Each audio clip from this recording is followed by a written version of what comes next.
কিছু কথা যেন গভীর সাগরের মতো, যত গভীরে লুকানো থাকে ততই মূল্যবান।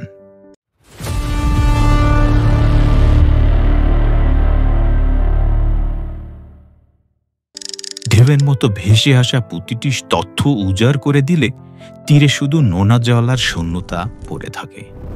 জীবনের পথ, বন্ধুর সম্পর্কে বিশ্বাস অপরিহার্য, কিন্তু সব বিশ্বাস, সব প্রকাশ কি সত্যিই সম্পর্কের ভিতকে মজবুত করে, নাকি খুলে দেয় দুর্বলতার গোপন দরজা?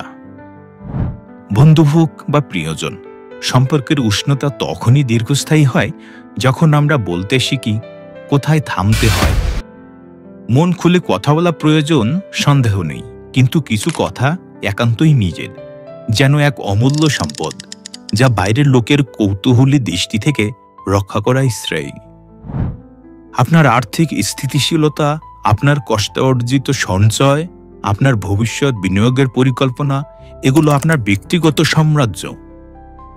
এই হিসাবের প্রতিটি অঙ্ক অত্যন্ত সংবেদনশীল। আজ যিনি পরম বন্ধু, কাল পরিস্থিতি বদলাতে পারে। আর্থিক তথ্য ফাঁস হলে তা সুযোগ সন্ধানীদের হাতিয়ার হতে পারে। তাই নিজের আর্থিক জগৎকে সুরক্ষিত রাখুন। ভবিষ্যতের রঙিন স্বপ্নগুলো হৃদয়ের গভীরে লালন করুন। আপনার প্রতিটি পরিকল্পনা একটি নতুন দিগন্তের উন্মোচন। কিন্তু মনে রাখবেন, সাফল্যের পথে অনেক বাধা আসে। আপনার আকাঙ্ক্ষার কথা সময়ের আগে প্রকাশ করলে ঈর্ষা বা নেতিবাচকতা সেই পথে কাঁটা বিছাতে পারে। আপনার সাফল্যের চাবিকাঠি নিজের কাছেই রাখুন। প্রতিটি সংসারের ছোটখাটো ঝড় আসে, মতের অমিল, ক্ষোভ, এগুলো সম্পর্কের স্বাভাবিক অংশ।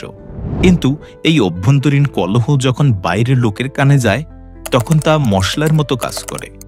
ভুল বোঝাবুঝি আরও বাড়ে, সম্মান কমে, আপনার দুর্বলতাগুলো অন্যের কাছে জানা হয়ে যায়। সেই জন্যে ঘরের কথা ঘরেই রাখুন, আলোচনার মাধ্যমে সমাধান করুন।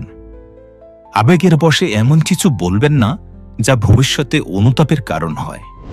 মুখ ফসকে বেরিয়ে যাওয়া একটি কথা একটি সম্পর্ককে চিরতরে ভেঙে দিতে পারে। নীরবতা দুর্বলতা নয়, বরং আত্মরক্ষার এক শক্তিশালী হাতিয়ার। তাই বন্ধুর সাথে কথা বলুন, তবে বুঝে শুনে। নিজের ভেতরের কণ্ঠস্বর শুনুন। কোন কথা বলা উচিত আর কোনটি গোপন রাখা উচিত, এই জ্ঞানই আপনাকে অনেক অপ্রত্যাশিত বিপদ থেকে রক্ষা করবে। নিজের ব্যক্তিগত সীমানা রক্ষা করুন, আত্মমর্যাদা বজায় রাখুন, কারণ কিছু কথা শুধু আপনার জন্যই।